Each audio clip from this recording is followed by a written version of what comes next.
Assalamualaikum warahmatullahi wabarakatuh. Perkenalkan, nama saya Cesi Aulia Joti. Saya berasal dari Prodi D3 Teknologi Laboratorium Medis tingkat 1B. Di sini saya akan menjelaskan alat hemometer. Hemometer merupakan instrumen laboratorium yang digunakan untuk mengukur kadar hemoglobin dalam darah seseorang dengan menggunakan metode Sahli. Yang mana metode Sahli merupakan salah satu metode yang digunakan untuk mengukur kadar hemoglobin dengan cara hemoglobin diubah menjadi asam hematin asam. Kemudian, warna yang terjadi dibandingkan dengan standar warna dalam alat Sahli. 1. Alat pembanding warna. Alat pembanding warna atau batang Sahli atau standar hemoglobin yang terdapat pada alat tersebut. Batang standar ini tahan terhadap cuaca dan sukar memucat. 2. Tabung Sahli. Tabung Sahli atau tabung hemoglobin terbuat dari kaca yang ada persegi dan ada yang bulat. Tiap tabung mempunyai garis tanda pada kedua belah sisinya.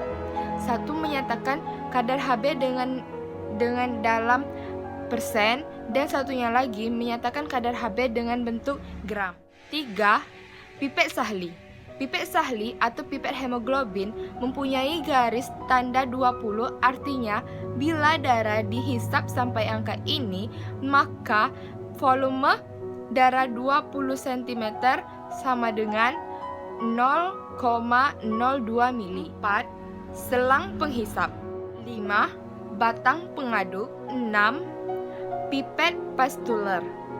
Pipet pengencer darah atau pipet pastuler ialah pipet polos untuk mencampurkan darah dengan air suling. Menetapkan kadar hemoglobin dalam darah seseorang dengan metode Sahli. Hemoglobin darah diubah menjadi asam hematin dengan pertolongan larutan HCl. Lalu, kadar dari asam hematin ini diukur dengan membandingkan warna yang terjadi dengan warna standar memakai mata biasa. Penetapan Hb metode Sahli didasarkan atas pembentukan asam hematin setelah darah ditambahkan dengan larutan HCl 0,1 N. Kemudian diencerkan dengan Aquades. Pengukuran secara visual dengan mencocokkan warna larutan sampel dengan warna batang gelas standar. Metode yang digunakan adalah membandingkan warna sampel darah dengan warna merah standar. Warna sampel darah didapatkan pada memisahkan globin dari hemoglobin dengan menggunakan pembantuan HCl atau asam klorida. Untuk menghasilkan asam hematin dan warnanya diukur oleh colorimetry. Hemoglobin darah diubah menjadi asam hematin dengan pertolongan larutan HCl.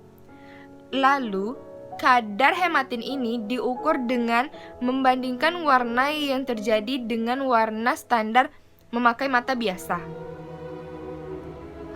Alat pertama pipet Hb Sahli. Alat kedua hemoglobinometer. Alat ketiga batang pengaduk.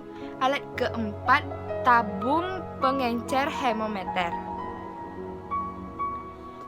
2. Darah yang telah diberi antikoagulan atau EDTA. 3. Reagen. A. Aquades. B. Asam klorida. 4. Cara pemeriksaan. A. Tabung hemometer diisi dengan larutan HCl 0,1 N sampai tanda 2. B. Isaplah darah kapiler atau pena dengan pipet Sahli sampai tempat pada tanda 20 UL. C. Hapuslah kelebihan darah yang melekat pada ujung luar pipet dengan kertas tisu secara hati-hati, jangan sampai darah dalam pipet berkurang. D. Masukkan darah sebanyak 2 UL ini ke dalam tabung yang berisi larutan HCl tadi tanpa menimbulkan gelombang udara atau gelombang udara. Bilas pipet tersebut sebelum diangkat dengan jalan penghisap dan mengeluarkan HCl dari dalam pipet secara berulang-ulang 3 kali. Tunggu 5 menit untuk pembentukan asam hematin. Asam hematin yang terjadi diencerkan dengan Aquades setetes demi setetes sambil diaduk dengan pengaduk dan gelas sampai didapat warna yang sama dengan warna standar. Minikus dari larutan dibaca. Minikus dalam hal ini adalah permukaan terendah dari larutan atau minikus bawah. Nilai normal. Laki-laki 14-18 gram, wanita 12-16 gram. Alat atau regen kurang sempurna, yaitu A. Volume pipet HB tidak selalu tepat 20 UL. B. Warna standar sering sudah pucat. C. Kadar larutan HCl sering tidak terkontrol. 2. Orang yang melakukan pemeriksaan. A. Pengambilan darah kurang baik. B. Penglihatan pemeriksaan tidak normal atau sudah lelah. C. Intensitas sinar atau penerangan kurang. D. Pada waktu membaca hasil di permukaan terdapat gelembung udara. Pipet tidak dibilas dengan HCl. F.